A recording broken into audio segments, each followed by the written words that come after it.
So for my mini keynote, I am actually going to recite something that I wrote for you today.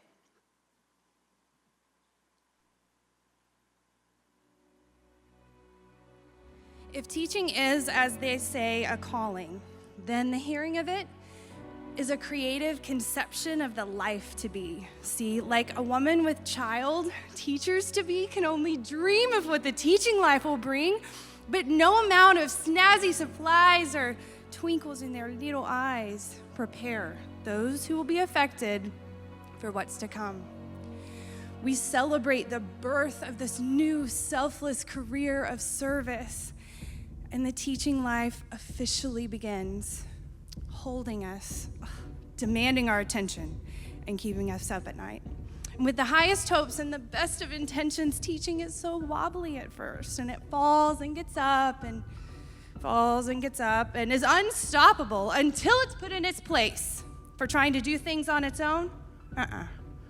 But when it does fail at first, it does so fabulously in bombastic blazes of badassery with its buddies, and people give them the benefit of the doubt, assuming they're just trying to figure it out, but it's too late for them. Because now they know what it means to be fearless and to dance on the edge of understanding and teach others to do the same, because that's where you have the best view. It's true, the first forays into rebellious rogue teaching commonly coincide with those awkward years of its life when it knows it needs to follow the rules, but it also wants to do what it wants to do. And so it follows along this invisible, this sort of trail of tween, for a minute, until it has enough confidence for the teen teaching life. It's me, you guys, seriously. Oh my God, I hate you, I love you. Know everything there is to know about anything since, forever IRL, LOL, until it just sort of mellows out.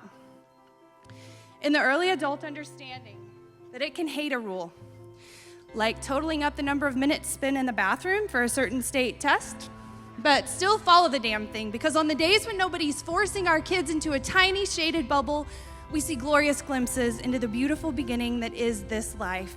Trying, adjusting, learning to pick its battles, weighing options for decisions it doesn't even end up having the authority to make, and meticulously planning for whatever happens.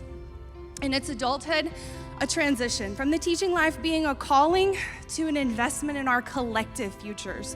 And the stakes are so much higher now.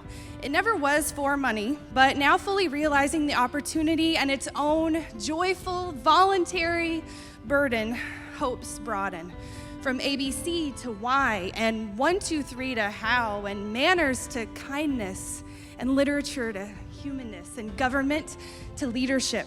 And it's so dedicated to each fortuitous moment of illumination that it didn't hear a knock at the door from a friend it failed at first to recognize, except for that scar she has on her cheek that it knows she got from flying from the merry-go-round while the kids sang, "Faster, faster, we need another master." I just stopped by, she says, to tell you that I'm gonna be a teacher because of you. And she's just the first. Because the thing about the teaching life is that the passion that we think started it all was never solely its own. Rather, it's been passed on through time infinitely, like dandelions in a good gust of wind, so that there will always be those with a big heart, a little bit of money, and an existence full of pride to have stood in the ranks of those few proponents of insight.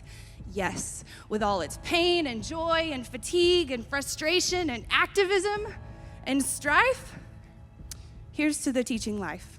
Thank you.